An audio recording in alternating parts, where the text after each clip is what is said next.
अस्सलाम वालेकुम वरहमतुल्लाहि वबरकातुहू। नाज़रीन, आप देख रहे हैं प्रोग्राम सिस्टर्स कैफ़े इस्लाम चैनल उर्दू पर, और उम्मीद है जहाँ पर भी होंगे खैरियत से होंगे। बहुत अच्छा आपका रमज़ान भी गुज़रा होगा, ईद भी गुज़री होगी आपकी, और एन्जॉय किया होगा आपने अपना पूरा ये जो टाइम है। रमज़ान इतनी जल्दी गुज़र जाता है, पता ही नहीं चलता। 30 दिन होते हैं कहने को, और हम उसका प्लान भी बहुत ज़्यादा करते हैं, उसको लुक फॉरवर्ड कर रहे होते हैं। लेकिन जब रमज़ान आता है, रमज़ान के दिन और रात गुज़रते हैं तो पता ही नहीं चलता कि कैसे वक़्त गुज़र गया। उम्मीद करते हैं कि आपका रमज़ान भी अच्छा गुज़रा होगा, और उसके बाद ईद का दिन आपने वेदर बहुत अच्छा था यहाँ यूके में, तो बहुत अच्छा गुज़रा होगा। अपना ईद की नमाज़ पढ़ने के लिए गए होंगे आपने, ईद के मुख्तलिफ़ खाने आपने प्लान किए होंगे, मिलना-मिलाना, और जिस तरीके से रमज़ान एक पूरी कम्युनिटी को जगाता है, एक कम्युनिटी मिलकर साथ इबादत करती है, घरवालों के साथ हम मिलते हैं, एक हमारा रूटीन बन जाता है। इसी तरह ईद का जो मौका होता है वो भी हमें एक साथ जोड़ता है। ईद पर हम एक-दूसरे के साथ जिनसे बहुत अरसे से नहीं मिले होते हैं, उनसे भी लोग ईद पर मिल लेते हैं, एक-दूसरे को ईद की मुबारकबाद देते हैं, फ़ोन एक-दूसरे को कर रहे होते हैं, और अपनी छुट्टी प्लान करते हैं कि अगर 1 दिन की भी छुट्टी मिली है तो उसको यादगार तरीके से मनाया जाए। ये ईद और मुख्तलिफ़ त्योहार जो होते हैं, आपस में मोहब्बत करने वालों को मिलाते हैं। अगर दिलों के अंदर भी कोई बातें हों किसी के, कोई किसी बात पे गमज़दा हो, किसी के दिल में किसी दूसरे के लिए कोई ऐसी बात हो, कुल दिल दुखा हुआ हो, लेकिन ईद ऐसा मौका होता है कि ये सारी चीज़ें भुला कर मिल लेने का नाम है। एक-दूसरे को ईद मुबारक कहने का नाम है, मुस्कुराने का नाम है। तो यकीनन हमें उम्मीद है, और फिर बहुत सारे लोग कहते हैं कि ईद तो बच्चों की ही होती है, लेकिन असल बात ये है कि ईद सबकी ही होती है। जैसे बचपन में हम खुशियाँ महसूस करते हैं, ईदी मिलती है, तोहफ़े मिलते हैं, अच्छे कपड़े पहनते हैं, लड़कियाँ हाथों पर मेहंदी लगाती हैं, लड़के जो हैं उनके भी अपने अपने डिफरेंट उनके कपड़े नए खरीदे जाते हैं। इसी तरह बड़े होकर भी असल बात ये है कि खुशी जहाँ पर भी महसूस किया जाए, बच्चा हो या बड़ा हो, खुशी महसूस करने का नाम ईद है। तो हम सब ने मनाई ईद। ईद के बाद हम सब सोचते हैं कि अब रमज़ान भी गुज़र गए, ईद भी गुज़र गई, जिसकी बहुत ज़्यादा प्लानिंग की थी। अब क्या करना है, और अब अगले रमज़ान से पहले, अगली ईद से पहले भी कुछ टारगेट्स अपने सेट करने चाहिए। कुछ चीज़ों के बारे में सोचना चाहिए, स्पेशली रमज़ान में ख़ुसूसी तौर पर इबादत के साथ कुरान पढ़ते हैं हम, दुआएँ करते हैं हम बहुत ज़्यादा, बहुत सारी गलत चीज़ों से अपने आप को बचाते हैं। इसी तरीके से रमज़ान में हम जो खाने-पीने का हमारा मामूल होता है, उस खाने-पीने के मामूल के हवाले से हम ख़ास से बचे हुए होते हैं, कम खाते हैं, पूरा दिन खाने से बच रहे होते हैं, पूरे दिन खाने की एहतियात करते हैं, फिर शाम में इफ्तार के टाइम खाते हैं। कुछ लोगों का अपना कोई ट्रेडिशनल फूड होता है कि वो ज़रूर इफ्तार के टाइम कुछ लोग पकोड़े ज़रूर खाते हैं, कुछ लोग शरबत ज़रूर पीते हैं, कुछ लोग और कोई कुछ काम ज़रूर कर रहे होते हैं, और कुछ खाना-पीना उनका मामूल होता है। लेकिन साथ में ये है कि हम सब कॉन्शियस हो रहे होते हैं इस बारे में कि अच्छा हमने रात में क्या खाना है, फिर सेहरी में क्या खाना है। तो रमज़ान के बाद अपने क्या टारगेट्स हम बनाएँ, इसके बारे में बात करने के लिए आज हमने ख़ुसूसी तौर पर ये शो आपके लिए लेकर आए हैं, जिसमें हमने अपने साथ अपनी गेस्ट को भी बुलाया है, जो आपको इस बारे में बताएँगी कि रमज़ान के बाद ईटिंग हैबिट्स क्या होने चाहिए, हेल्दी लाइफ़स्टाइल क्या हो सकता है, हेल्दी लाइफ़स्टाइल किस तरह का हो कि जिससे हमारी सेहत भी अच्छी हो। बहुत सारे लोगों को वज़न कम करने का ख़्याल होता है, तो वज़न कम करने का भी उनका जो टारगेट है वो पूरा हो जाए, और साथ में अगले रमज़ान से पहले हमारी कुछ ऐसी हैबिट्स मुस्तक़िल हो जाएँ कि जिनसे हम उसको भी बेहतर तरीके से गुज़ार सकें। इसी तरह से नाज़रीन, ये मेंटल हेल्थ वीक है, जिस पर बहुत सारी बात की जा रही है इर्द-गिर्द, बल्कि दुनिया भर में ही आफ्टर कोविड मेंटल हेल्थ के ऊपर बात की जाती है। ये कहा जाता है कि भई मेंटल हेल्थ, ज़हनी सेहत के मसाइल बहुत ज़्यादा बढ़ गए हैं। ज़हनी सेहत के मसाइल बढ़ गए हैं, क्यों बढ़ गए हैं? इनका लाइफ़स्टाइल से क्या ताल्लुक़ है? खाने-पीने की आदत, और इसी तरीक़े से आपका जो लाइफ़स्टाइल है वो किस तरीके से आपकी ज़हनी सेहत पर अच्छा या बुरा असर डाल सकता है, इस पर भी हम इंशाल्लाह आज यहाँ पर बात करेंगे।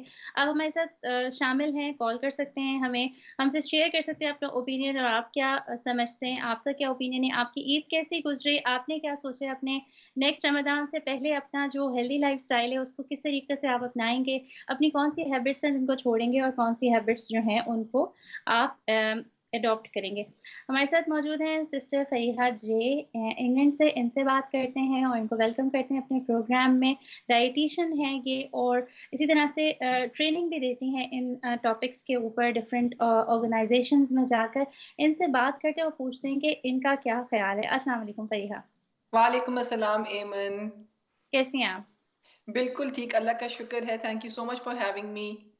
बहुत शुक्र है कि आपने जॉइन किया और गुज़री हुई ईद आपको मुबारक क्योंकि ईद के बाद आपको आज देखने को का मौका मिल रहा है। तो आपको एक गुज़री हुई ईद मुबारक और बहुत कैसी गुज़री शुक्रिया, आपकी? आपको बहुत-बहुत मुबारक हो। अच्छा। अच्छा सही है ये बताएँ कि आप तो इतने सारे लोगों की को गाइड भी करती हैं, डायटीशियन भी हैं और ट्रेनिंग्स भी देती हैं। तो आपके बारे में मेरे ज़हन में ये तसव्वुर बन रहा है कि आप बस ईद में प्लेट में किडनी बीन्स रखकर और कुछ योगर्ट थोड़ा-सा लेकर और कुछ फ्रूट्स लेकर आप खा रही होंगी। हाँ, बिल्कुल आपने सही कहा एमन। जब भी कोई डायटीशियन को देखता है तो या न्यूट्रिशनिस्ट को देखता है, तो उनके ज़हन में यही आता है कि ये कुछ नहीं खाते होंगे, ये केक बिस्किट नहीं खाते होंगे। बल्कि ऐसा भी होता है एमन, जब मैं किसी के घर जाती हूँ या किसी से मिलने जाती हूँ, तो सब लोग भी शर्माते हैं मेरे सामने प्लेट में डालते हुए, और जब मैं कुछ ऐसा-वैसा प्लेट में डालती हूँ तो मुझे 100 बातें भी सुननी पड़ती हैं। तो पहली बात तो ये कि लेट्स क्लियर दिस मिसकंसेप्शन कि ऐसी कोई बात नहीं है। पहली बात है कि हम भी इंसान हैं और हमारा भी दिल करता है मीठी चीज़ें खाने का, तली हुई चीज़ें खाने का। तो ये बात मैं सबको बताना चाहती हूँ कि इस दफ़ा ईद में मैंने सेवियाँ भी खाई, मैंने ट्राइफल भी खाया और मैंने मैंने तली हुई चीज़ें भी खाई। ऐसी कोई बात नहीं है कि बीइंग अ डायटीशियन हम ये सब कुछ नहीं खा सकते। वही वाली बात आ जाती है कि रोज़ाना तो नहीं खा रही ना। हमने हाँ, इस बात को समझना है कि क्या मैं सेवियाँ, क्या मैं वो फ्रूट ट्राइफ़ल रोज़ाना खा रही हूँ कि नहीं? नहीं, मैं रोज़ाना नहीं खा रही और मुझे यकीन है कि आप लोग भी वो रोज़ाना नहीं खा रहे। तो अच्छा फ़रिया मेरे दिमाग में ना इससे ये ख़्याल आया कि देखें चाहे कोई पेरेंटिंग ट्रेनर हो, चाहे कोई फ़िज़िशियन हो या डायटीशियन हो या मेंटल हेल्थ साइकियाट्रिस्ट हो, तो लोग जो है ना उससे ये एक एक्सपेक्टेशंस होती हैं, तवक्को ये होती है कि उसकी ज़िंदगी ना कुछ बहुत ही मुख़्तलिफ़ सी होगी। और एक तस्वुर होता है कि एक नॉर्मल लाइफ़ है ना, खा रहे हाँ, हैं, पी रहे हैं, हँस रहे हैं, बोल रहे हैं, कुछ उसूलों का ख़्याल रख रहे हैं। लेकिन हाँ, जो हाँ। लोग किसी भी चीज़ के एक्सपर्ट हों, हम ये समझते हैं कि फिर उनकी लाइफ में जो है वो कोई मज़ा नहीं होगा, हर वक़्त वो बिल्कुल सीधे बैठे रहेंगे, हर चीज़ उनकी बिल्कुल परफ़ेक्ट होगी। तो इसी लिहाज़ से मैंने आपसे ये सवाल किया कि बिल्कुल, क्या आप सही नॉर्मल कह रहे लाइफ हैं। क्या है? ये बड़ी मशहूर इस तरह से बात है कि अगर कोई हार्ट स्पेशलिस्ट है, तो क्या उसको हार्ट अटैक नहीं होगा? ये जी। वही वाली बात होगी कि अगर हम डायटीशियन हैं, तो क्या हम केक नहीं खा सकते? तो ऐसी कोई बात नहीं है। हम भी आप लोगों की तरह सब कुछ खाते हैं। मैं समझती हूँ कि एक अंडरस्टैंडिंग होनी चाहिए, डायटीशियन या नो डायटीशियन। और इसीलिए आज हम इस प्रोग्राम में हैं और आप मुझे रेगुलरली बुलाती भी हैं इस प्रोग्राम में, इसीलिए ताकि हम लोगों को एजुकेट कर सकें, बता सकें, एटलीस्ट उनको पता हो कि कौन-सी चीज़ खाने से उनकी बॉडी पे क्या असर पड़ रहा है। अगर वो क्रैश डाइट्स भी कर रहे हैं तो उनको क्या असर हो रहा है, अगर वो ज़्यादा खा रहे हैं तो भी उन पे क्या असर हो रहा है, और फिर एक डिसीज़न करना कि वो अपनी ज़िंदगी से क्या चाहते हैं। तो हुँ। आई थिंक अवेयरनेस सबसे the first important thing is कि हमने अवेयरनेस लेकर आनी है लोगों में खाने के बारे में। बिल्कुल, आपने ठीक कहा। अच्छा, बहुत सारे लोग डेस्परेट होते हैं, वरीड होते हैं, परेशान होते हैं कि उनको अपना लाइफ़स्टाइल चेंज करना है। हुँ, और लेकिन ये होता है कि वो चाहते हैं कि कोई क्विक फिक्स हो, किसी हुँ, तरीके से उनको कोई ऐसी चीज़ मिल जाए। कोई अभी कल की ही बात है कि मैं हुँ, किसी ग्रुप पर ये पढ़ रही थी कि किसी हुँ, खातून ने अपना 3 महीने में उनका शायद मेरा ख़्याल है 90 केजी था और उन्होंने हुँ, 75 केजी किया, कुछ इस तरह था उनका, हुँ, जितना मुझे याद है। और उन्होंने ये कहा कि मैंने एक बहुत ही ज़बरदस्त डाइट को फ़ॉलो किया और मैंने सब कुछ खाया और यूँ अपनी स्टोरी जब वो सुना रही थी, तो नीचे एक बहुत सारे कमेंट्स ऐसे थे कि बस हमें फ़ौरन उस हाँ, डायटीशियन का नंबर दे दीजिए। हाँ, और मुझे यकीन है फ़रीहा कि चाहे उन्होंने वो नंबर दे भी दिया होगा, हाँ, लोगों ने कॉन्टैक्ट भी कर लिया होगा, लेकिन हाँ, कंसिस्टेंसी, मुस्तकिल हाँ, मिज़ाजी से ही हाँ, जो कोई काम करेगा, तो वही हाँ। कामयाब होगा। वरना आपको दुनिया का कोई भी नुस्ख़ा मिल जाए, कोई बिल्कुल, फ़ायदा बिल्कुल सही कह रहे हैं एमन, बिल्कुल कंसिस्टेंसी की बात ही है। बस मेरा ख़्याल है ऐसा एक सिस्टम बन गया है हमारी सोसाइटी में कि उस दिन में आपने अभी ये फ़ेसबुक की बात की, आपने किसी की पोस्ट देखी है, मैं भी एक एग्ज़ाम्पल देना चाहती हूँ यहाँ पे कि उस दिन मैंने एक पोस्ट लगाई जिस पे मैंने अपने समोसे रमज़ान में फ्राई नहीं किए थे और मैंने बेक किए थे। हुँ, तो हुँ। मुझे आगे से कमेंट्स में ये बात आ रही थी कि क्या आप डाइटिंग कर रही हैं? क्या आप वज़न कम करने की कोशिश कर रही हैं? तो मैं हमारा ये मिसकंसेप्शन बन चुका है कि अगर हम कोई चीज़ तली हुई नहीं खाएँगे तो हमने वज़न ही कम करना है। ये इसीलिए हम कहते हैं कि लाइफ़स्टाइल की बात है। अगर मैं समोसे तल नहीं रही थी और बेक कर रही थी, वो मैं इसीलिए नहीं कर रही थी कि मेरा वज़न कम हो, बट मेरा उसमें एम ये था कि मैं एक हेल्थी रमज़ान गुज़ार सकूँ। हाँ, मैं एक हाँ, सेहतमंद रमज़ान गुज़ार कर सकूँ और मैं अपना तेल का इंटेक कम से कम कर सकूँ।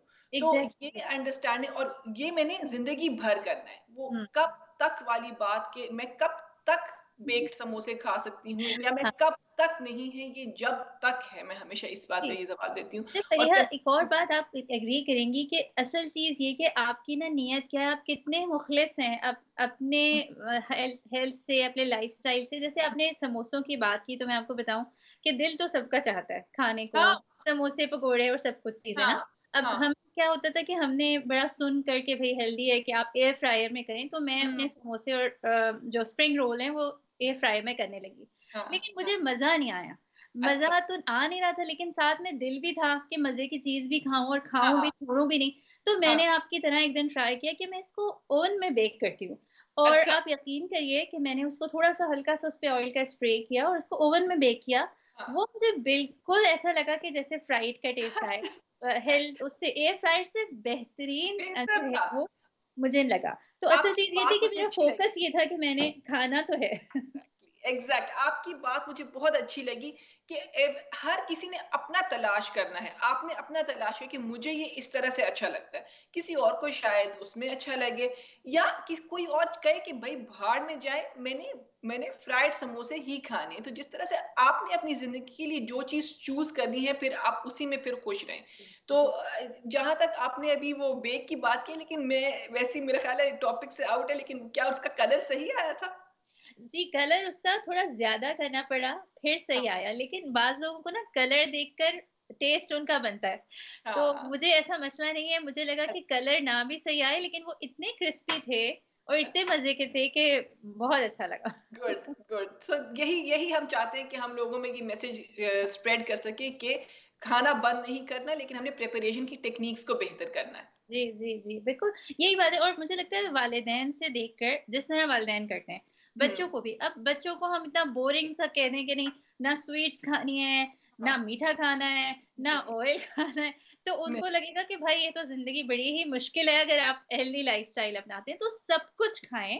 हाँ, लेकिन वही बात है कि अपना ये फ़ोकस रखें कि अपनी लाइफ़ तो हमारी अपनी लाइफ़ है ना, किसी हाँ, और की तो नहीं है कि हम उसको बेहतर बना रहे हैं। अगर अपनी हाँ, को बेहतर बनाना है तो आप हर हाँ। तरह रास्ते निकालेंगे। और इवन आपने बड़ी अच्छी बात की बच्चों वाली।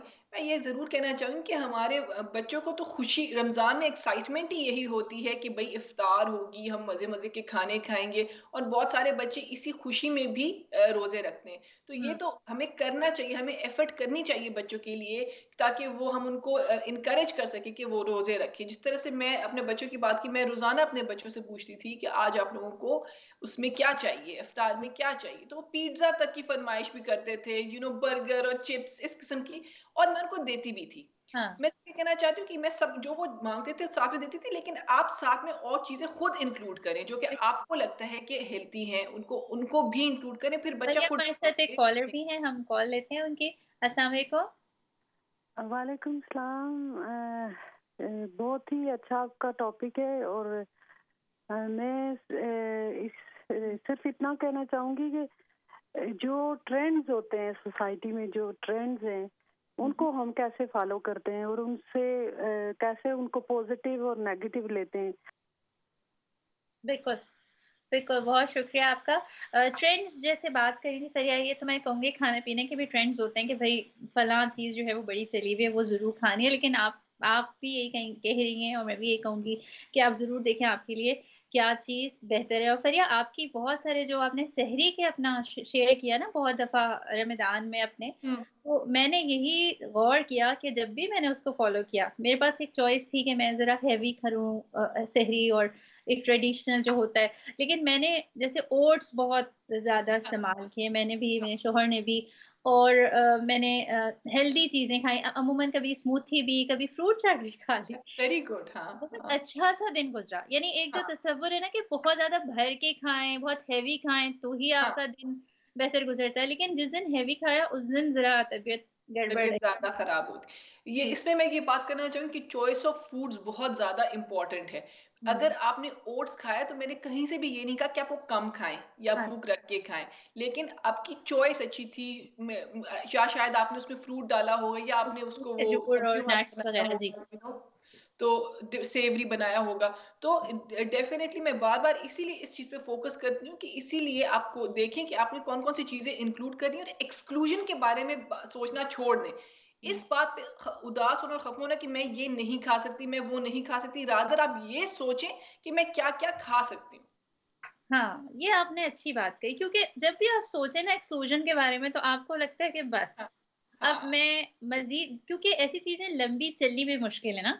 1 हाँ हफ्ता कर लिया, 2 हफ्ता कर लिया, फिर आपने कहा ना जैसे कि कब तक नहीं खाना, और जब ये हाँ कब तक नहीं खाना होता है तो फिर चिढ़ी हो जाती है कि नहीं भाई हाँ मैं तो ऐसा काम ही नहीं कर रही। हाँ एग्जैक्टली जी। बिल्कुल। अच्छा फरिया, चलें आपने ये तो कुछ चीज़ें हमारे सामने क्लियर की हैं। आप मुझे ये बताइए कि रमज़ान में आदत हो जाती है एक हमारे जिस्म को कि हम इतना टाइम नहीं खा रहे हैं, रात में खा रहे हैं। हम्म। तो अब वापस जब आते हैं एक नॉर्मल रूटीन पर तो कैसे, क्या हम अपनी बॉडी को ये मैसेज दें कि बिल्कुल हमने एकदम अपना रूटीन बदल लिया है, या हम उसी रूटीन को कुछ फ़ॉलो करने की कोशिश करें? कैसे हम वापस आएँ? अच्छा एमन, इट इज ये बहुत मुश्किल है, क्योंकि जब जैसे ही रमजान खत्म होता है तो ऑब्वियसली ईद होती है, और ईद में तो एक्सपेक्टेशंस ही यही होती है कि हमने बहुत सारा खाना है। जी। तो होता क्या है, और जो कि हम सब के साथ हो चुका है या किसी लोग के साथ हुआ होगा, कि ईद पे बहुत सारे लोगों की तबीयत खराब हो जाती है, हाँ यानी जी। ओवर ईटिंग करते हैं, वो ब्लोटिंग हो जाती है, इनडाइजेशन हो जाती है। और वो क्यों होती है? वो इसलिए होती है कि एक पूरा महीना गुजर गया होता है। शुरू में आपने देखा होगा, जब आप रोजे रखते हैं तो आपको काफी तकलीफ होती है शुरू के कुछ दिनों में। हुँ, और आप सबने ये देखा होगा कि जैसे जैसे रमजान आगे बढ़ता है, हमारी बॉडी यूज टू होने शुरू हो जाती है और हम एडजस्ट हो जाते हैं उस रूटीन के साथ। बल्कि जी। मुझे आखिरी दिनों में काफी उदासी होती है कि मेरा ये रूटीन अब खराब हो जाएगा। ये बहुत नेचुरल सी बात है, तो हमारी हमारी बॉडी उसमें यूज टू हो जाती है। अच्छा, अब बॉडी को अपने यूज टू कर दिया है भाई कि हुँ, इस बॉडी को इस टाइम खाना मिलेगा बस। हुँ, हुँ, अच्छा, और जी अब ईद का दिन आ गया है, तो जी हम सुबह भी खा रहे हैं जी, नमाज से पहले भी खा रहे हैं, और नाश्ते में सेवियां खा रहे हैं। हाँ। और तो क्या होता है कि चलते-फिरते खा बहुत रहे हैं। सारे बहुत सारे लोगों की तबीयत बहुत ज्यादा खराब हो जाती है, क्योंकि बॉडी शॉक में चली जाती है। बॉडी हुँ, कहती है ये क्या हो गया, अभी तो इसको कुछ नहीं मिल रहा था और ऑल ऑफ अ सडन। तो सबसे पहली बात तो ये कि हमने अपनी बॉडी को शॉक में नहीं डालना, जो कि अब मेरा ख्याल है देर हो चुकी है ये बताने के लिए, क्योंकि आप बॉडी लोगों शॉक ने में शॉक आ में गई डाल है। दिया होगा। बॉडी परेशान हो गई होगी। जी। लेकिन मैं ब्लेम नहीं करती। मेरे ख्याल से इसका अच्छा तरीका ये होगा, ईद पे इंशाल्लाह ताला अल्लाह आप सब हम सबको दे तौफीक दे, हम अगले साल भी रोजे रखें, रमजान हाँ, का महीना आए। मैं समझती हूँ कि ईद वाले दिन भी आप सब कुछ खाएं, थोड़ा थोड़ा और थोड़ी थोड़ी देर बाद। वो हुँ, जो भर भर के हम प्लेटें खाते हैं ना, वो एकदम बॉडी को बहुत ज्यादा उसको बर्दाश्त करने में मुश्किल हो जाती है। मैं उस दिन ही अपनी किसी क्लाइंट से कह रही थी कि नाश्ता करो। वो कहती है नहीं नहीं, हमने तो सेवियां करनी है, सेवियों से नाश्ता करना है। तो मैंने कहा नहीं, अपना नॉर्मल नाश्ता करो, जिस तरह से आप अगर ब्रेड, अंडा या कोई सीरियल खाते हैं, और उस तरह से अपने दिन का आगाज करें। और बेशक फिर सेवियां भी खाएं, मिठाई भी खाएं, सब कुछ खाएं, लेकिन कम कम, एंड स्प्रेड, सारे दिन को उसको स्प्रेड कर दें पूरे दिन में। हुँ। बिल्कुल, बिल्कुल आपने ठीक कहा। मैं मुझे एक थोड़ी फ़नी सी बात याद आ रही है, वो भी रेलेवेंट है लेकिन मैं शामिल करूँगी यहाँ पर, कि हम बहुत सारे लोगों के घरों में गए और एक जगह से खाकर आप निकलते हैं, अब जब दूसरी जगह जाते हैं तो ज़ाहिर बात है दूसरे घर में भी आपको खाना होता है। तो हाँ मैं अपने हाँ हस्बैंड से यही कह रही थी कि आप हर एक से ये नहीं कह दिया करें कि नहीं अब मेरा बिल्कुल पेट भर गया है और अब मैं नहीं खाता। तो मैंने उनको ये टिप दी कि जिधर जा रहे हैं उधर भी थोड़ा कम खाएँ, और अब जब नेक्स्ट जगह जाएँ तो हाँ, वहाँ पर भी थोड़ा चख लें, वरना दूसरा जो जिसके घर गए वो बेचारा मायूस होगा कि मैंने इतना कुछ बिल्कुल, अरेंज किया। बहुत अच्छी बात की, बहुत अच्छी बात की। I mean the thing is कि हम लोगों की सोसाइटी और हम लोगों का कल्चर ऐसा है कि हम अगर किसी को मना करते हैं तो भी अच्छा नहीं समझा जाता। और मेरे घर भी अगर कोई आए और वो ना खाए, तो मैं समझूँगी कि वो इज़्ज़त देने वाली बात होती है कि आपके घर में कोई आ रहा है, आपके घर खाएँ। तो जैसे कि आप बार-बार मुझे रिमाइंड करा रही, क्योंकि मैं अपने अभी तक मैंने अपने क्लाइंट्स और पेशेंट से इसी टॉपिक पे बात करी थी। तो फॉर एग्ज़ाम्पल, अगर मिठाई कोई सर्व करता है, तो अगर आप 5 घरों में जाते हैं और आप 5 दफ़ा गुलाब जामुन उठाते हैं या 5 दफ़ा बर्फी उठाते हैं, तो आप सोचिए कि आपने by the end of the day कितनी ज़्यादा मिठाई खाई होगी। तो इसका इजी तरीका ये है कि आप बेशक उस मिठाई को आधा कर दें, मैं तो उसमें से छोटा सा पीस ले लेती हूँ और जी। मैं उस पीस को एंजॉय करती हूँ और I move it all around, और फिर भी by the end of the day मैंने एक आध गुलाब जामुन, दो तक बर्फी खा ली होती है, वो थोड़ा थोड़ा थोड़ा थोड़ा खा के। तो आपकी बात बिल्कुल सही है जो आपने अपने हस्बैंड को कही कि हर किसी के घर, और उसमें ये होगा कि आपके आपके डाइजेस्टिव सिस्टम के लिए भी बेहतर होगा, क्योंकि अगर आप एक किसी घर के मेहमान के घर में जाते हैं और ज्यादा सारा खा लेते हैं, तो आपको उसी वक्त वो जो शौक वाली बात की वो हो जाएगा। अगर आप हर किसी के घर जाएंगे, थोड़ा थोड़ा थोड़ा थोड़ा खाएंगे, तो आपकी बॉडी को थोड़ी थोड़ी एनर्जी, थोड़ा थोड़ा खाना मिलता रहेगा। तो आप एमन, आपने बिल्कुल ठीक किया। मैं आपसे लगे हाथों एक और बात आपसे पूछ लूँ जो मैं मेरे ज़हन में थी बहुत अरसे से, कि जैसे हम आजकल का है एक मामूल हो गया है कि आप खाना खा रहे हैं तो आपने हाथ में फ़ोन पकड़ा हुआ है। आजकल तो क्या बल्कि बहुत अरसे से है कि आप टीवी देख रहे हैं, या इसी तरह मेरे बच्चों को बुक्स पढ़ने का बहुत शौक है।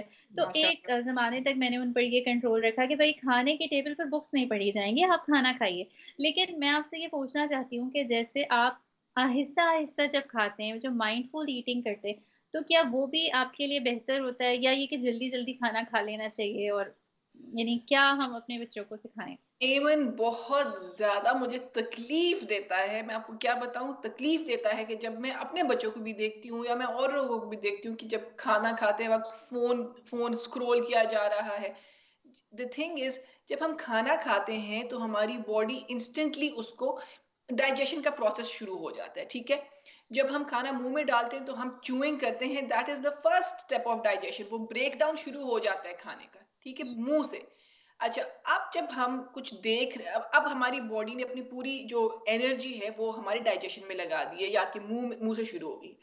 अब हम खा रहे हैं और साथ में जी देख रहे हैं, पढ़ रहे हैं, जैसे आपने कहा, या स्क्रॉल कर रहे हैं, तो हमारी बॉडी का वो डाइवर्ट हो गया, हमारा ब्रेन डाइवर्ट हो गया, दो दो हिस्सों में में तब्दील हो गया।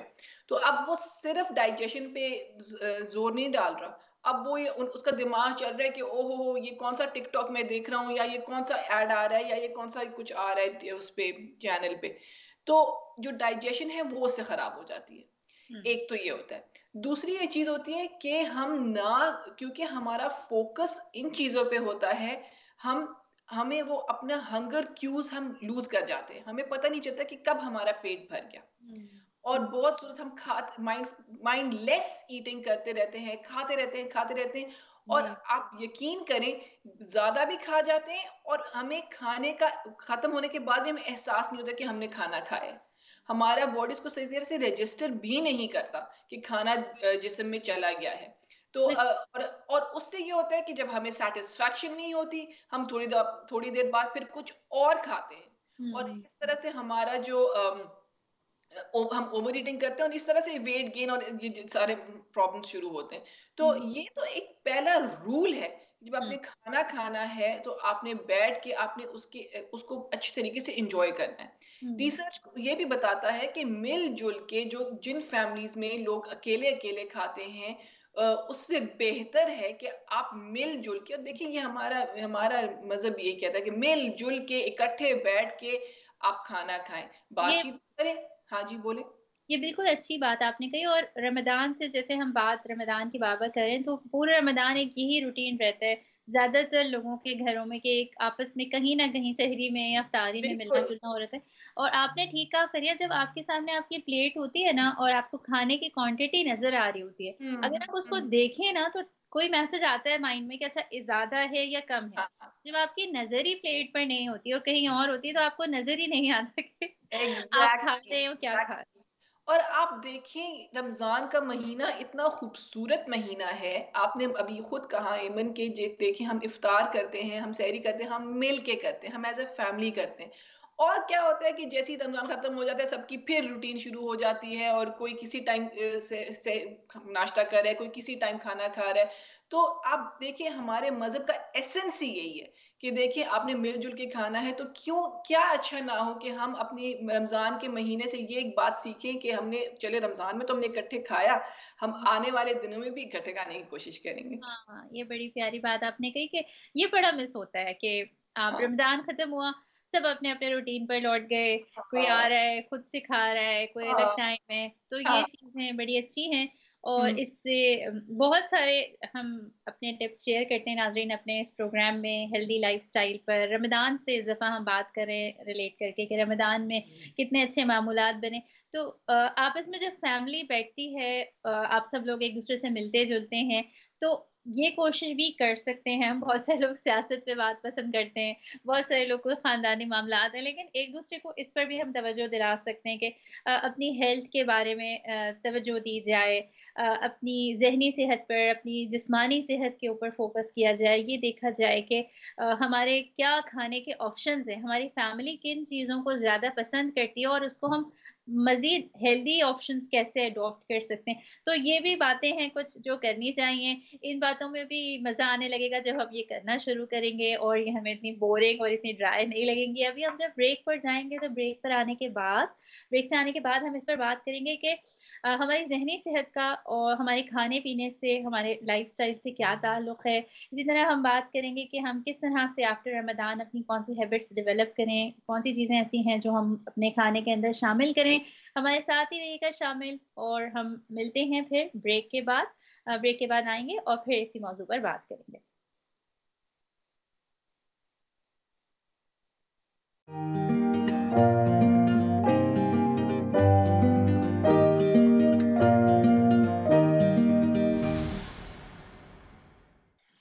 वेलकम बैक नाज़रीन, प्रोग्राम देख रहे हैं आप हेल्दी लाइफ़स्टाइल पर, रमज़ान के बाद की हैबिट्स पर, सिस्टर्स कैफ़े इस्लाम चैनल उर्दू हम आपके साथ शामिल हैं और हमारे साथ शामिल हैं फ़रीहा जे इंग्लैंड से और बहुत सारी अच्छी-सी टिप्स हमें दे रही हैं, हमें गाइड भी कर रही हैं। ये भी एक बड़ी ब्लेसिंग होती है कि हमें ज़िंदगी में कुछ लोग ऐसे मिल जाएँ जो हमें राइट टाइम पर राइट एडवाइस दें और हमारी रहनुमाई करें। वैसे तो आजकल अंबार है उन सब रहनुमाई और गाइडलाइन का कि जो हमें हर तरफ से मिल रही है। पहले कुछ ख़ानदान में बुज़ुर्ग होते थे, कुछ दोस्त अहबाब होते थे जो हमें बताते थे क्या चीज़ अच्छी है, क्या चीज़ बुरी है। अब हमें यूट्यूब पर ही चले जाएँ तो हज़ारों चैनल्स मिलेंगे। हमें बहुत सारे सोशल मीडिया पर ऐसे ब्लॉग्स मिलेंगे जो हमें बताते हैं। बातें तो बहुत सारी हो गई हैं और इतनी सारी बातें सुनकर कभी-कभी हम कन्फ्यूज़ भी हो जाते हैं कि असल में करना क्या चाहिए? सबका अलग-अलग ओपिनियन है।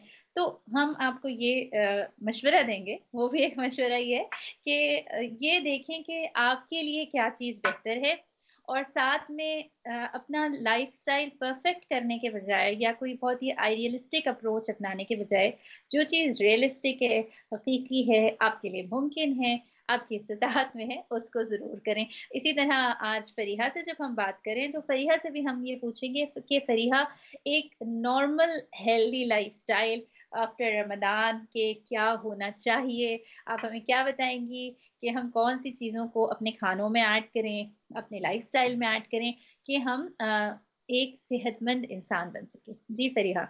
अच्छा एमन, थैंक यू, आपके सवाल का बहुत शुक्रिया।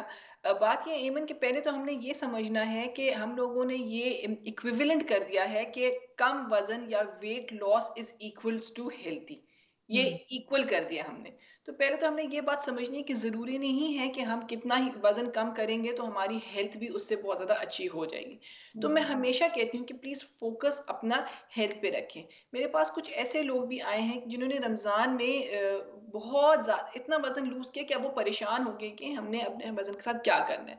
तो इसीलिए मैं कहती हूँ कि ज़रूरी नहीं है, कुछ लोग अगर किसी का वज़न कम है तो उसका ये मतलब नहीं है कि वो हेल्दी है, उनके और मसले-मसाइल भी हो हुँ, सकते हैं। तो पहले तो ये बात ज़हन से निकाल दें। तो आपने ये सवाल किया कि आपने सोचना है कि आपने हेल्दी किस तरह से रहना है। तो फ़ोकस अपनी माइंड का फ़ोकस चेंज कर दें, ठीक हुँ, है? हेल्थ के बारे में सोचें। जब हम हेल्दी लाइफ़स्टाइल के बारे में सोचते हैं तो ये एक लाइफ़स्टाइल है, ठीक है? तो हुँ, सिर्फ एक चीज़ करने से बेहतरी नहीं आएगी। ओके, एक चीज़ वो है जो कि हम खाने-पीने की बात करते हैं। ज़रूर आएगी, क्यों नहीं आएगी, लेकिन आपने और सारी चीज़ों को इकट्ठे लेके चलना है, ठीक है हुँ, ना? तो उसमें हमने नींद का भी सोचना है, उसमें हमने अपने वर्क लोड का भी सोचना है, उसमें हमने फैमिली टाइम का भी सोचना है, उसमें हमने सोशल लाइफ़ का भी सोचना है और उसमें हमने रिक्रिएशन का भी सोचना है, हुँ, ठीक है? तो ये तमाम चीज़ों को लेके चलना है और फिर साथ-साथ अपनी डाइट भी का भी आपने ख़्याल करना है और इस तरह से हम एक हेल्दी लाइफ़स्टाइल गुज़ार सकते हैं। कहते हुए बहुत लग रहा है मुश्किल, हुँ, लेकिन मैं समझती हूँ कि अगर हम एक दफ़ा तहैया कर लें और एक कदम उठाएँ तो फिर इंशाल्लाह ताला अल्लाह आपकी मदद करेगा और आप कर सकेंगे छोटे।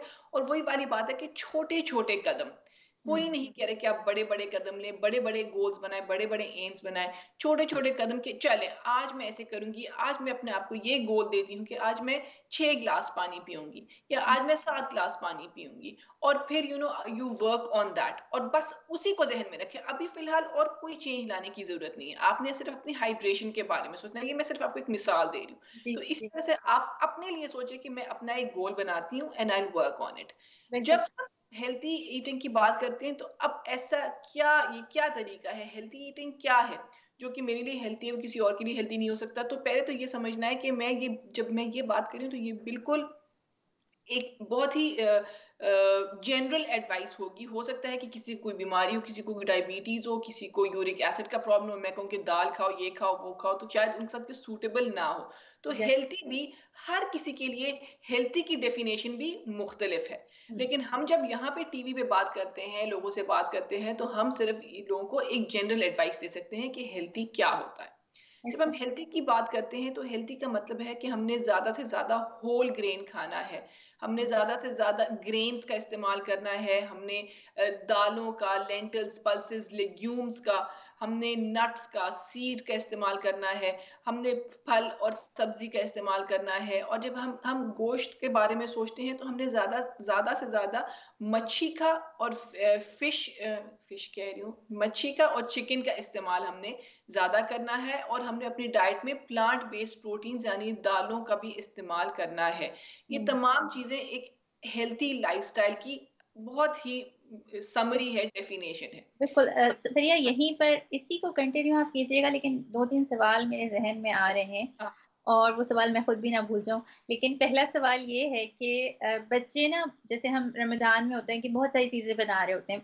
2-3 चीज़ें तो सबके यहाँ बनती हैं कि भई एक फ्रूट सैलेड होगी तो कुछ हाँ, समोसे, पकोड़े वग़ैरह। अब हाँ, जब रमज़ान ख़त्म होता है तो आपका एक होता है बच्चों के स्कूल से आने के बाद एक मील होगा या कुछ हम्म, लोग रात में भी। तो हाँ, आपको क्या लगता है कि उसी तरह से हम वैरायटी ऑफ थिंग्स रखें अपनी टेबल पर क्योंकि हम्म, बच्चे भी फिर कहते हैं अच्छा अभी तो इतनी सारी चीज़ें हो रही थी अब अचानक हम्म। से जो है वो बस 1-2 खाने हो रहे हैं।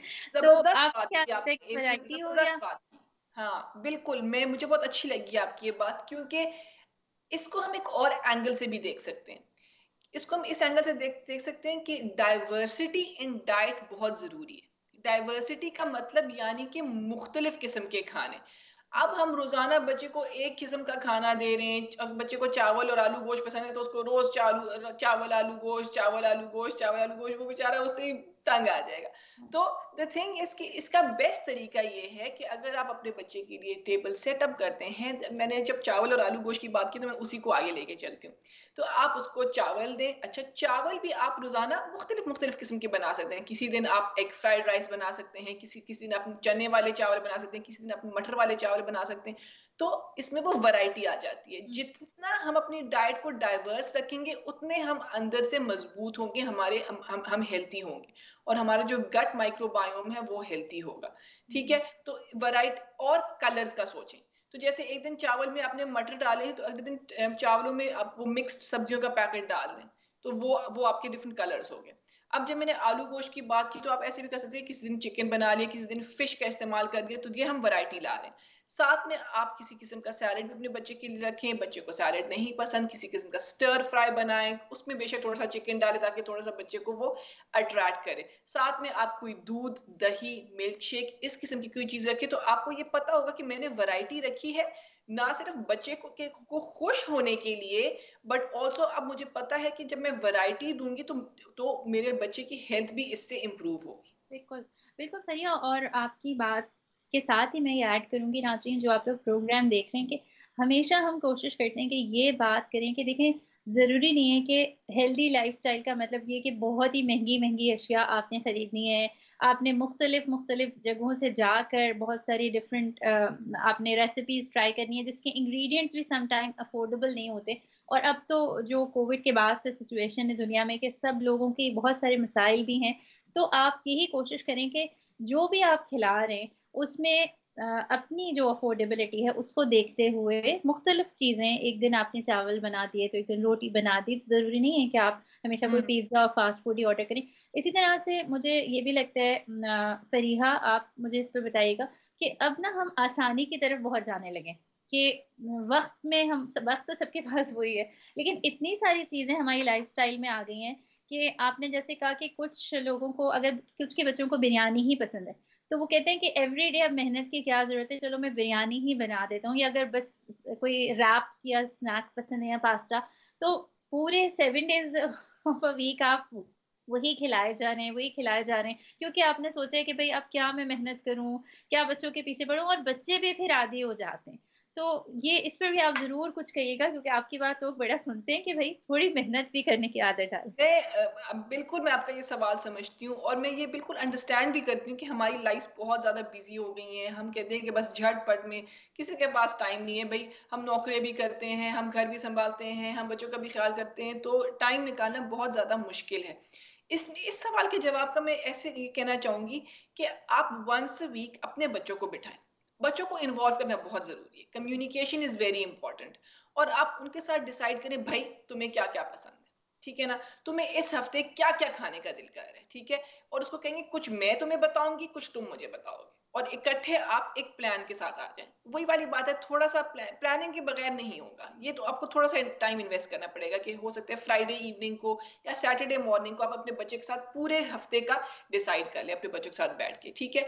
आपने वो डिसाइड कर लिया, फिर आपने लिस्ट बना ली, उसी के मुताबिक फिर आप शॉपिंग करें और अगर हो सकता है कुछ-कुछ प्रिपरेशंस यानी कि अगर कुछ-कुछ सब्जियों की कटिंग हो गई जो चीज़ें आप कर सकती हैं, आप ओवर द वीकेंड उनको काट के, रख के, बॉक्स में डाल के फ्रीज़ कर लें ताकि आपको प्रिपरेशन उसमें मुश्किल ना हो। उस तरह से ये होगा एक तो आपको भी तंग नहीं होंगे। ये एक बहुत मुश्किल होता है कि हाय! आज क्या पकाऊँ? आज ट्यूसडे है, अब क्या बनाऊँ? आज वेडनेसडे है, आज क्या बनाऊँ? वो भी आपका मसला हल हो जाएगा और आपको ये भी पता होगा कि इसमें आपके बच्चों की मर्ज़ी भी शामिल है। इससे ये भी पता होगा कि आपने प्लानिंग भी कर ली है। सिर्फ़ 1 दिन दें आप प्लानिंग के लिए और फिर आप देखें आपका हफ़्ता कितना अच्छा ये गुज़रेगा। बड़ी अच्छी बात कही। और नाज़रीन, आप लोग जो प्रोग्राम देख रहे हो सकता है आपके दिमाग में ये ख़्याल आए कि हेल्दी लाइफ़स्टाइल तो सिर्फ़ खाने-पीने का नाम नहीं, बहुत सारी चीज़ें। लेकिन हम हमेशा कोशिश करते हैं प्रोग्राम में कि हमारी जो एक्सपर्ट आए हों, जो हमारे गेस्ट आए हों, उनकी जो फ़ील्ड है उनसे मुताल्लिक बात करें। तो फ़रीहा ज़्यादा बात करेंगी डाइट के ऊपर, लेकिन हेल्दी लाइफ़स्टाइल का हरगिज़ ये मतलब नहीं है कि बस खाना-पीना सही कर लिया। हेल्दी लाइफ़स्टाइल का मतलब ये भी है कि आप एक घर के अंदर रहते हैं, अपनी खिड़कियाँ ज़रूर खोलें, वेंटिलेशन होती है, आपको ताज़ा हवा आए। इसका ये भी मतलब है कि हम बिस्तर से उठकर अपने आप को ज़रा एक्टिव करें। एक हमारे अगर वर्क फ्रॉम होम ही अगर हम कर रहे हैं, तो कुछ देर उठ के टहलने का काम करें, वॉक करने का काम करें, और भी बहुत सारी चीज़ें हैं। हेल्दी लाइफ़स्टाइल हुँ। सिर्फ़ खाने-पीने का नाम नहीं है। लेकिन आज हम मेनली बात खाने-पीने पे इसलिए कर रहे हैं कि रमज़ान में खाने-पीने से जो रुकते हैं, फिर खाना-पीना जो शुरू करते हैं, हाँ। उसका हमारी ज़िंदगी के ऊपर क्या असर होता है। जी, फ़रिया, आप मुझे ये बताइएगा कि जैसे आपने कहा कि हम देखें क्या-क्या चीज़ें ऐड कर रही हैं, और आप क्या कहना चाहेंगी कि जो लोग चाहते हैं उनका वज़न बढ़ गया फॉर एग्ज़ाम्पल रमज़ान में, तो अब उन्होंने सोचा है कि अगले 6 मंथ में उन्होंने कुछ अपने बेहतर करना है वज़न को, हाँ, क्योंकि हाँ, वज़न बढ़ने से बहुत सी बीमारियाँ भी आपके ऊपर हमलावर हाँ, होती बिल्कुल, हैं। तो बिल्कुल। क्या आपको करना चाहिए?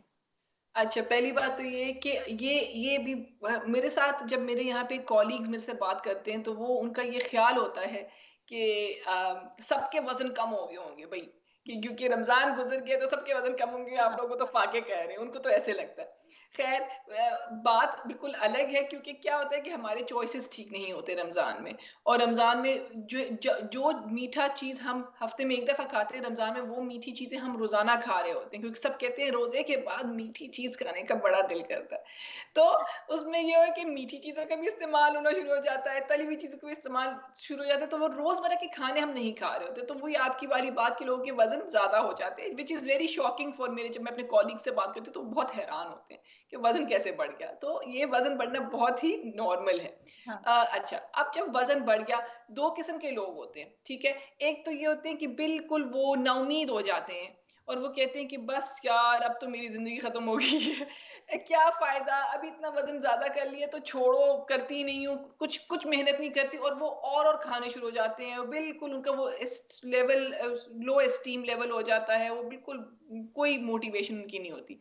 दूसरे ये होते हैं कि मैंने खुद से भी देखा है कि जैसे ही रमज़ान ख़त्म होता है, मेरा मेरा जो क्लाइंट्स होते हैं वो एकदम ज़्यादा होने शुरू हो जाते हैं। मुझे ज़्यादा से ज़्यादा अपॉइंटमेंट्स, कंसल्टेशंस मिलने शुरू हो जाती हैं, क्योंकि लोगों को ये होता है कि बस अब मैंने रमज़ान कर लिया, अब मैं एक नई ज़िंदगी शुरू करने वाली हूँ और अब मैं दोबारा से अपनी डाइट पे जाऊँगी और दोबारा से मैं अच्छा खाऊँगी ताकि मैं बिल्कुल एक फिट हो जाऊँ।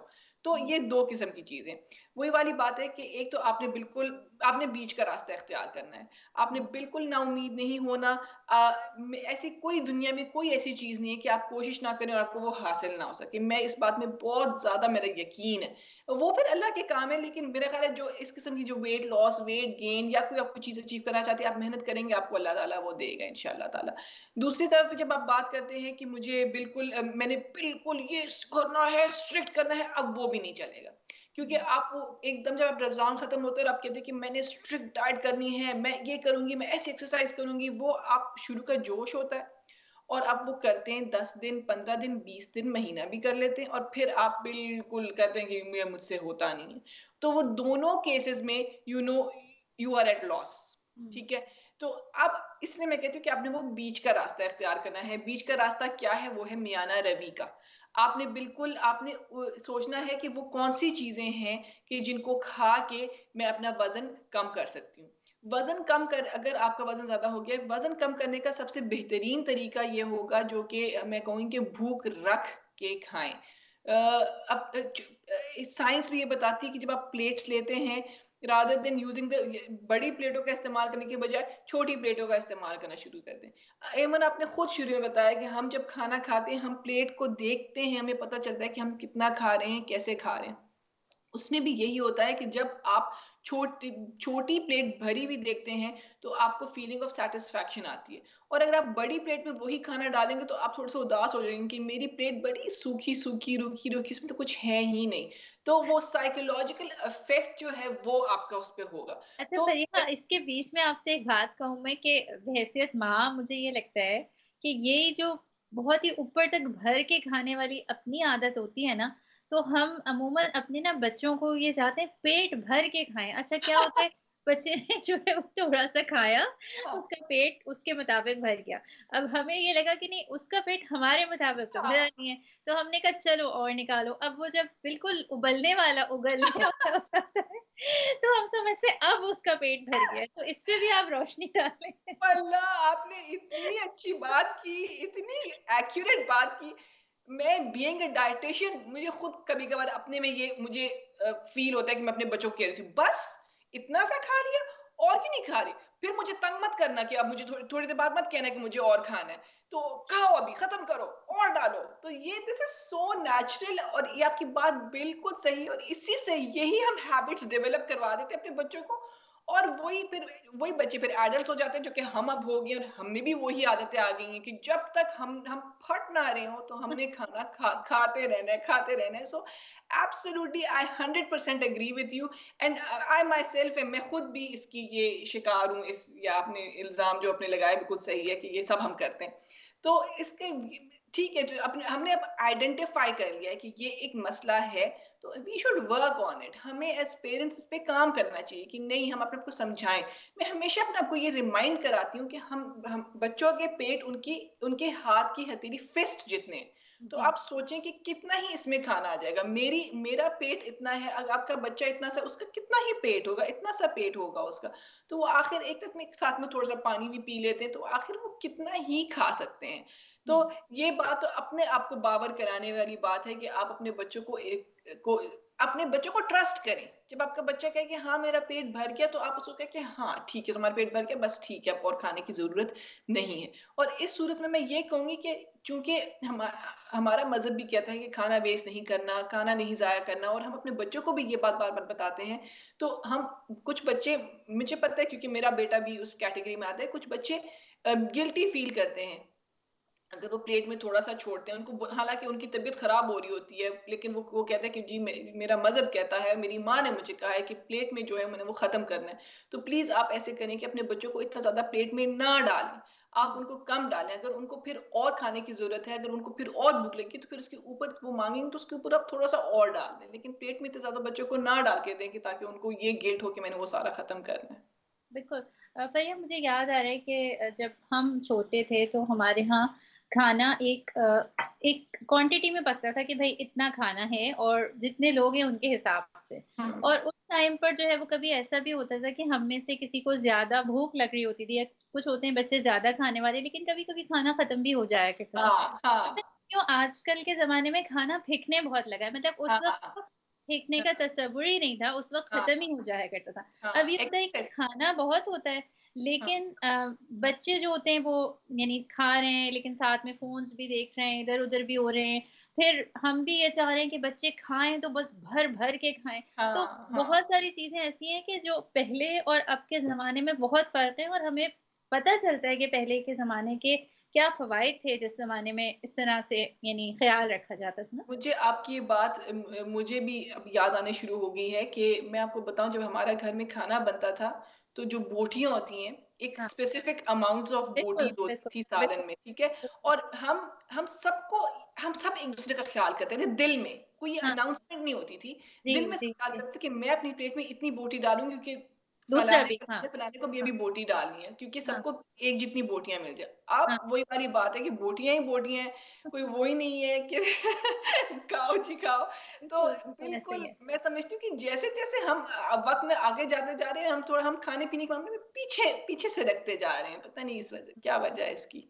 बिल्कुल यही कहा। और हुँ, जब हम बड़े हो जाते हैं फ़रीहा, तो जो आदत होती हैं वो ज़ाहिर बात है बचपन में ही बनी होती हैं। अब जैसे मैंने आपसे कहा, कुछ लोग एक ही जैसी चीज़ खा रहे होते हैं। अब हुँ, बहुत दफ़ा ऐसा होता है, आपकी शादी हुई है, चाहे हुँ, वो मर्द हो या औरत हो। अब हुँ, अगर एक खातून है, वो शादी होकर दूसरे घर में गई हैं, अगर उनको हुँ, एक ही तरह की खाने की आदत है और हुँ, वहाँ पर वैरायटी ऑफ फूड बनता है। हुँ, याद आ रहा है, मेरी एक दोस्त है, उनकी शादी हुई तो उनके ससुराल में सिर्फ़ सब्जियाँ खाई जाती थी, और उन्होंने कहा कि सब्जियाँ वो तो मैंने कभी ज़िंदगी में नहीं खाई। हाँ, फिर क्या हाँ, होता है, आप अपने आप को बहुत मज़लूम समझते हैं, आप परेशान रहते हैं। इसी तरह बाज़ आदमियों को खाने हाँ, की कुछ एक ही चीज़ पसंद है। अब आदत होती जब है। हाँ, उनके ज़िंदगी में दूसरी औरत जो भी खातून उनकी ज़िंदगी में आई बीवी बनकर, तो उनको ये महसूस हुआ कि भाई ये तो बहुत चीज़ें बना रही है, उन्होंने पाबंदी हुँ, लगा दी कि नहीं, सिर्फ़ और सिर्फ़ मेरे घर तो यही बनेगा। तो हुँ। दोनों तरह मुझे लगता है कि आदात बहुत मतलब मैटर करती हैं। बिल्कुल, और मैं इसमें थोड़ा-सा जब एक बात करना चाहूँगी वो ये है ऐमन कि अ, मैं हमेशा ये कहूँगी कि वैरायटी बहुत इम्पोर्टेंट है। जो कि हुँ, हमने अभी भी इस पे बात तफ़सील से बात की कि वैरायटी हमारे मेंटल हेल्थ के लिए, हमारे हमारे डाइजेशन के लिए, हमारी हर चीज़ के लिए, क्योंकि इसमें डिफरेंट न्यूट्रिएंट्स हमें मिलेंगे। जी। तो मैं यहाँ पे एक एडवाइस ऐसे देना चाहूँगी कि आप जब भी आप शॉपिंग के लिए जाएँ, ठीक है? हुँ, ये खबा मर्द और दोनों के लिए ये। जब भी आप फूड शॉपिंग के लिए जाएँ, खाने की शॉपिंग के लिए जाएँ, आप अपने साथ ये तहैया करके जाएँ कि मैं एक नई चीज़ अपनी डाइट में इंक्लूड करूँगी। हुँ। और फिर उसमें मैं ऑब्वियसली रिसर्च करूँगी कि उसको पकाना किस तरह से है, उसको बनाना किस तरह से है। आप यकीन करें कि इतनी अजीब और गरीब किस्म की सब्जियाँ और फल होते हैं जब आप सुपरमार्केट जाते हैं, और हम बस उसमें से गुज़र जाते हैं और हम अपने वही गिने-चुने सेब, केला, माल्टा उठा के हम घर आ जाते हैं। तो मेरा ये होगा कि पहले तो आप चूज़ करें कि अपने साथ प्लान करें कि आज मैं एक अलग किस्म का कोई भी खाने की चीज़ मैं वो करूँगी, और आहिस्ता-आहिस्ता आपकी लिस्ट बढ़ती चली जाएगी। इसी तरह से मैंने ये देखा है कि जब मैं शॉपिंग के लिए गई तो मैंने मसूर की दाल उठाई और मैंने चने की दाल उठाई, और मैंने साथ में जब देखा, बाद में जब मैंने उसको फोकस किया, तो इतनी किस्म की दालें थी उस आयल में कि मैंने उसमें से बहुत सारी नहीं ट्राई की हुई हाँ, थी। हाँ। और मैंने ये सोचा कि अब से मैं ऐसे करूंगी कि मैं हर दफा जब मैं शॉपिंग की जाऊंगी, मैं एक दाल का एक नया पैकेट उठाऊंगी, ताकि हमारे उसमें डाइवर्सिटी है हमारे खाने पीने में। तो बिल्कुल। ये आप लोग भी कर सकते हैं, और आप लोग इस प्रोसेस को एंजॉय भी करेंगे, और by the end of the year आपको एहसास होगा कि आपने कितनी और मुख्तलिफ चीजें अपनी डाइट में इस्तेमाल करना शुरू कर दी। एग्ज़ैक्टली। पर या लोगों की दिलचस्पी के लिए मैं यहाँ पर बताऊँ कि एक ज़माना था जब रेड किडनी बीन्स जो होते हैं वो मैंने बस दूर-दूर से ही देखे हुए थे, और उनके बारे में कोई ना दिलचस्पी कभी ली थी, और सोचा था कि खा लिए तो चलो सैलेड में डाल के। फिर मेरी एक फ्रेंड ने मुझे ये बताया कि अगर आप इनको बॉयल करें, थोड़े मसाले डाल लें और इनको फिर आप घोट लें, आपस में ग्राइंड इनको कर लें, तो इनकी बड़ी ज़बरदस्त दाल बनती है। उसी में आप दाल की तरह थोड़ा-सा तड़का भी लगा दें। और जबरदस्त। जब वो हमने राइस के साथ खाया तो हमें पता चला कि ये तो दालों की सबसे अलग किस्म है, जो हमने जबरदस्त। मिस कर दी थी। तो बहुत से तरीके होते हैं। हाँ, हाँ, एग्ज़ैक्टली, बिल्कुल, बिल्कुल, आप तो बहुत ही, मेरा ख़्याल है आप बहुत एडवेंचरस है खाने-पीने के मामले में। जब भी आप बात बताती है, आपसे मुझे कोई नई बात सीखने को मिलती है, तो अब मैं भी ज़रूर ट्राई करूँगी। ज़रूर। और फ़रिया, अब हमारा प्रोग्राम चूँकि अभी कुछ टाइम ही रह गया है और बहुत सारी बातें हमने की हैं। मैं ख़ुसूसन ये चाहूँगी कि जिन लोगों को कोई ऐसी हेल्थ इश्यूज़ कोई उनके हैं और साथ में वो चाहते भी हैं हेल्दी लाइफ़स्टाइल को अपनाना, तो आप उनको भी कोई मशवरा ज़रूर दीजिए। बच्चों के लिए ख़ुसूसन फिर वो जो नई माएँ बनती हैं, जो फ़ॉर एग्ज़ाम्पल बच्चे को भी फ़ीड करवा रही हैं, साथ में बच्चों के साथ उनका फ़िज़िकली भी बहुत एक्टिव हैं, तो वो किस तरह की चीज़ों को फ़ोकस करें, आप बताना चाहेंगे? अच्छा, जो कि न्यू मदर्स हैं, सबसे पहले बात तो है कि मैं उनको कहूँगी कि प्लीज़ आप अपने पे वो कहते हैं ना कि अपने पे हार्श ना हो, don't be harsh on yourself, अपने साथ काइंड हो जाएँ, ठीक है? हुँ, जब हमारी नई मदर्स आती हैं, उनको इतनी स्ट्रेस होती है, भई मेरा वज़न ज़्यादा हो गया है, मुझे बार-बार उठना पड़ रहा है, मेरी नींद भी पूरी नहीं हो रही, और बहुत मैंने देखा है कि बहुत खिंची हुई होती हैं और बहुत स्ट्रेस्ड होती हैं, और बहुत नेचुरल है। लेकिन कुछ स्ट्रेसेस हम खुद अपनी ज़िंदगी में डाल लेते हैं। बहुत सारी औरतों को वज़न की फ़िक्र पड़ी रहती है, क्योंकि और उसकी वज़ह से, क्योंकि वैसे भी नींद पूरी नहीं हो रही होती, वैसे भी रूटीन इतना हेक्टिक होता है, और ऊपर से वो एक और टेंशन अपने सर पे ले लेती हैं। तो मैं हुँ, सबसे पहली बात तो मैं ये आपको कहना चाहूँगी कि प्लीज़ रिलैक्स, प्लीज़ अपने आप को थोड़ा-सा टाइम दें। आप लोगों को ये एहसास नहीं है कि आपके अंदर बॉडी में कितने ज़्यादा चेंजेज़ आए हैं, आपकी बॉडी कितनी सख्त वक़्त से गुज़री है। आप उसको एटलीस्ट 1 साल दें रिकवरी के लिए। आप हुँ, प्लीज़ अपने आप को कंपेयर कंपेयर करना छोड़ दें कि वो सेलिब्रिटीज़ से, वो एक्टर्स और जो जो जो कि मॉडल्स होती हैं कि जो बच्चा पैदा करती हैं और अगले दिन वो आती हैं बड़ी टाइट फिटिंग कपड़ों में और बड़ी परफेक्ट लाइफ़ दिखाते हैं। प्लीज़ आप ये ज़हन में रखें कि किसी की लाइफ़ परफेक्ट नहीं होती है। हर किसी के अपने स्ट्रगल्स होते हैं। तो जो आपको दिख रहा है, हो सकता है कि वो सच ना हो। तो हुँ, प्लीज़ आप अपनी लाइफ़ को उनकी लाइफ़ से कंपेयर करना प्लीज़ छोड़ दें। पहली बात तो ये। जब हम हेल्थ साइड की बात करते हैं खाने-पीने की, तो बिल्कुल आप उस वक़्त द थिंग इज़, फिर हम लोग कन्फ्यूज़ कर जाते हैं कि मैंने वज़न कम करना है, वज़न कम करना है, और वो खाना-पीना छोड़ देते हैं। हुँ, मैं कहीं से आपको ये नहीं कह रही, अगर आपने वज़न कम करना भी है तो आप कोशिश करें कि आप हेल्थी खाएँ, खाना मत खत्म करें। अपना पेट भर के खाएँ, बिकॉज़ आपको भी ज़रूरत है और आपके बच्चों की भी ज़रूरत है, और आपकी रिकवरी के लिए भी ये बहुत ज़रूरी है। तो आप उसी तरह से अपने खाने मीठी चीज़ें मत खाएँ, सॉफ्ट ड्रिंक्स मत पिएँ, तली हुई चीज़ें मत खाएँ, अगर आपको फ़िक्र है बहुत ज़्यादा, ले और आप अपने अपने स ख रोटी खाएँ, चावल खाएँ, मटन, चिकन, अंडे सब खाएँ, अपनी हेल्थ का बहुत ज़्यादा ख़्याल करें। हुँ। साथ-साथ मैं उन मदर्स के लिए जो कि बच्चों को दूध पिलाती हैं, उनको मैं ये कहना चाहूँगी कि प्लीज़ पानी का बहुत ज़्यादा इस्तेमाल करें, अपने कैल्शियम इंटेक का बहुत ज़्यादा ख़्याल करें, तो आप दूध, दही, चीज़ का इस्तेमाल ज़रूर करें, दिन में 4 से 5 या 6 दफ़ा भी अगर हो सकता है तो प्लीज़ आप ज़रूर करें, बिकॉज़ आपकी बॉडी को कैल्शियम की ज़रूरत है, पानी की शुक्रिया ज़रूरत बहुत शुक्रिया। हमारे प्रोग्राम का वक़्त जो है वो ख़त्म होता है, लेकिन हम इंशाल्लाह दोबारा भी फ़रीहा को यहाँ बुलाएँगे। अभी हम फ़रीहा का बहुत शुक्रिया अदा करते हैं। बहुत शुक्रिया कि आप हमारे प्रोग्राम में आई, आपने हमें टाइम दिया। इंशाल्लाह फिर जब नेक्स्ट वीक आएँगे नाज़रीन, तो बहुत सारी बातें जो रह गई हैं, उन पर भी हम यहाँ पर बात करेंगे। आप हमारा ये प्रोग्राम देखते हैं और देखकर यकीनन कुछ ना कुछ सीखते ज़रूर होंगे। जो सीखते हैं, उन पर अमल करने के साथ-साथ उसको दूसरों से भी शेयर करने का ज़रूर ध्यान रखा करें। जहाँ पर भी रहें आप खुश रहें, अपनी ये नियत रखें कि मैंने अपनी ज़िंदगी को बेहतर बनाना है। अब हम आपसे इजाज़त चाहते हैं, अल्लाह हाफ़िज़।